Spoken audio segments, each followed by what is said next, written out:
अस्सलामुअलैकुम ग्रेड 5। आज हमारा टॉपिक है सीरत और सीरत में हयात तय्यबा हज़रत मोहम्मद सल्लल्लाहु अलैहि वसल्लम की ज़िंदगी के बारे में डिस्कस किया गया है। इस टॉपिक को आप अच्छी तरह से रीडिंग करें और रीडिंग करने के बाद इसकी एक्सरसाइज के जो क्वेश्चंस हैं क्वेश्चंस आंसर को अपनी नीट कॉपीज़ पे आप लोग लिखें और लिखकर फिर स्कूल में सबमिट करवाएं।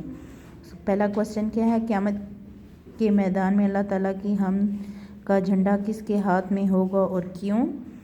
क्वेश्चन 2 है, हुजूर सल्लल्लाहु अलैहि वसल्लम की वादे की पाबंदी का एक वाक़या लिखें और हुजूर सल्लल्लाहु अलैहि वसल्लम घर वालों का किस तरह हाथ बटाते थे।